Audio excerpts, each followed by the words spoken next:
and it could happen to you. So why do such a thing? I mean, 85% of people actually agreed with this and wanted to, you know, if that were to be a law, then they would, you know, vote for it. But it just gives more power to the state, and I just can't agree with such a thing. But I had to mention it because I found it so ridiculous. But it's the statist mentality, at least in my opinion.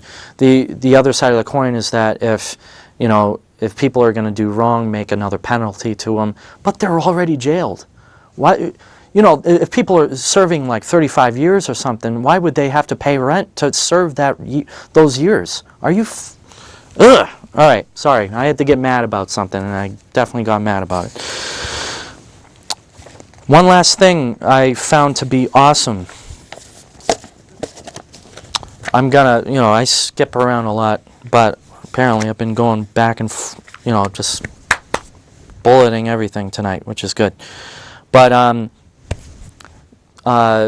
there's a bill in the Georgia House of Representatives, HB 430. It's called the Constitutional Tender Act. They intend to pass a law such that citizens of the state of Georgia would only be able to use gold and silver as tender in payments of debt, which would be right spot on with the Constitution. Yet I do have a problem with it, only because they'd be the only state to do the right thing. Now, if I were to go down to Georgia, there's no way of paying for anything, because all I have are Federal Reserve notes. But at least it would get the idea going. You know, people of Georgia would only be using silver and gold or something to exchange, you know, for a pack of gum or something. The idea is there. I like it. Yet they'd be the only state to be doing the right thing. So somehow we have to change the federal laws, you know, repeal the legal tender laws, that kind of thing. But look into that. That would be really interesting to learn about, HB 430. On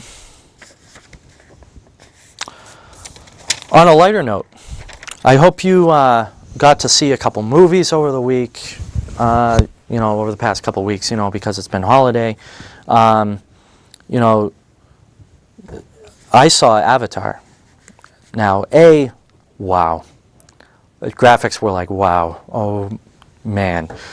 I really like the idea of it being half film, half CG. But there is a reason for me to bring it onto the show. I think it gets the idea of the Empire across. There are so many different messages in there, but the most prominent one that I saw is like this idea of the United States against the Indians, or the United States against, you know, Afghanistan or Iraq or Vietnam or whatever you want to put in there. Whoa. Big movie, big message.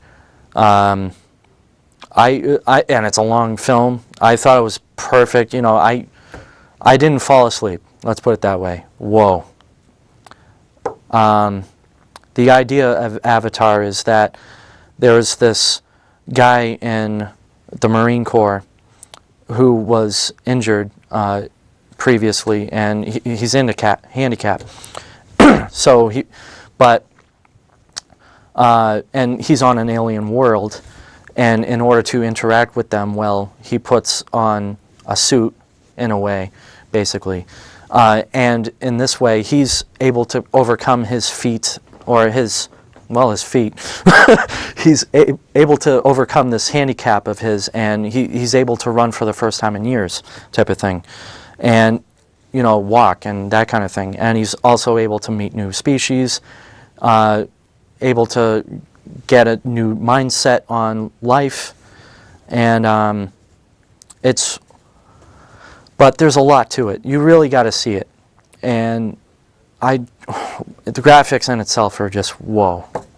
And I'm a programmer, and I went to I'm a computer science major, and I went into it for video game graphics, and whoa. That's all I've got. Anyway, but I don't know, just amazing. And what else? Well, anyway, after all this, all I've got is Thomas Jefferson's quote, information is the currency of democracy. You could take a lot. Let's go back to the idea of security at the airports. If you really think about what's going on, all you're doing is giving more power to an entity made up of humans. Humans are fallible. You could protect yourself more than other humans could. It's innate to you. You have that instinct to protect yourself, to protect your children. You can't give it to an entity made up of only a few humans who don't know you. That's a good way to put it. They don't know you. And if you just think about things and come across with new information, with new, the idea that, what am I trying to tell you? Let's put it this way. Yeah, learn for yourself and try to protect yourself. Let's leave it at that. And so yeah, information is the currency of democracy. Learn, that's another thing. Learn about state nullification, the history of that in the United States. Learn about Joe Kennedy, the senators of the Massachusetts race, that kind of thing.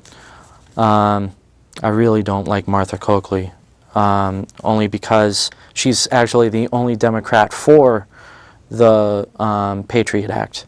I saw her doing a debate in Boston. I was like, whoa, I don't like her. I was really surprised too. Anyway, enough of that.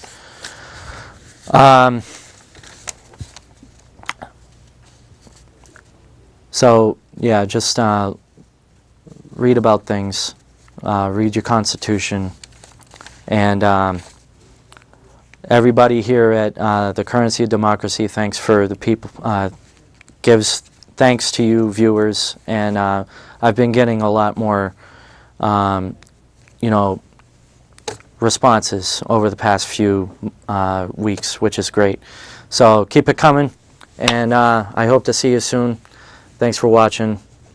Take it easy.